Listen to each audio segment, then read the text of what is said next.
Episode 1 on Project Resurrection.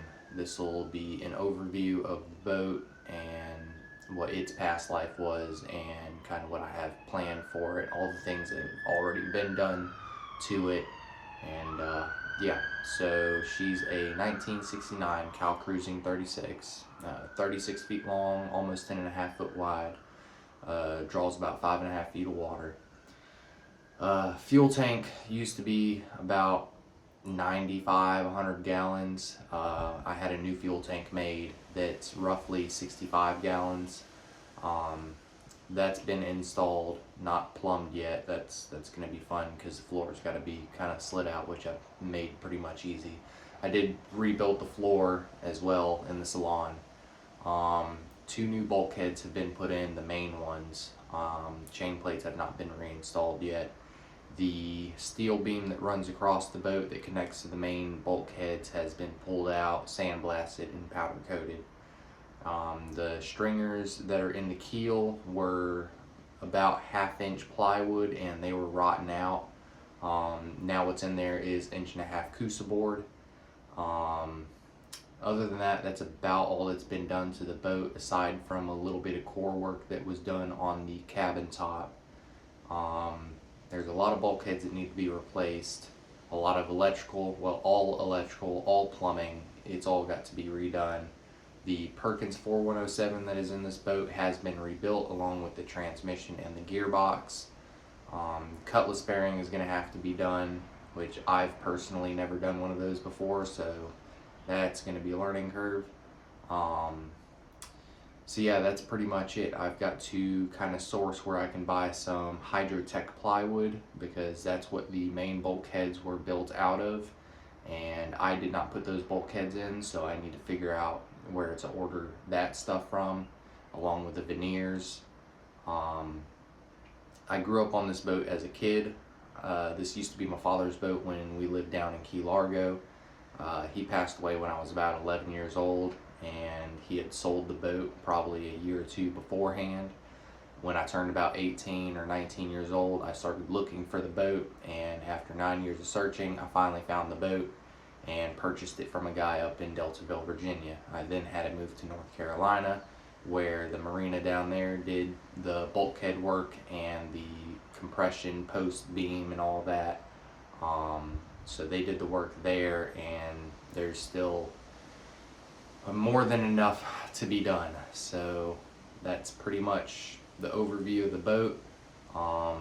Again, I mean, the main reason I'm rebuilding this boat is because it was my father's boat, and I just want to see it sail again. So and then hopefully later on, when she's fully repaired and ready to go and she's got updated electronics and structurally sound, obviously, I hope to cruise around Bahamas, Dry Tortugas, that kind of stuff. But that's definitely a long ways down the road. I'm hoping it's not as far as I think it is, but there's definitely a lot of work that needs to be done. So I can't stress that enough. This is going to take quite a while. This bulkhead that's behind me, there's a decent section of it that needs to be pulled out and re-cored. There's some section that's on the roof here on the cabin top. It's a small section, so I'm glad about that. But I have not gone through all of the core of the boat, so I don't know what I'm going to find. But everything else, I mean, she's got good bones, but everything else has to be redone. So a lot of woodwork. My carpentry skills are not the best, so we're going to see how that goes. I've replaced bulkheads before, and I've done some fiberglassing with epoxy resin, but I'm going to be trying to use polyester on this one. So yeah, a lot of work ahead of us. I'll go ahead and put the video in now for the walkthrough on the boat and everything, so that you guys can kind of see what it's like.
Alright, so now that you guys have seen the boat, you see a lot needs to be done.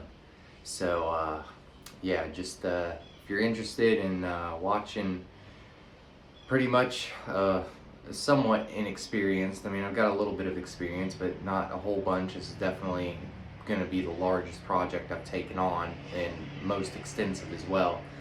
But if you're interested in watching me fail in a couple areas and succeed in others, then you know, follow, and I think there's some sort of bell you can click to get notified that whenever I make new videos and everything. But yep. So for now, just I reckon sit back and y'all can continue to watch this journey unfold, which is going to be an interesting one.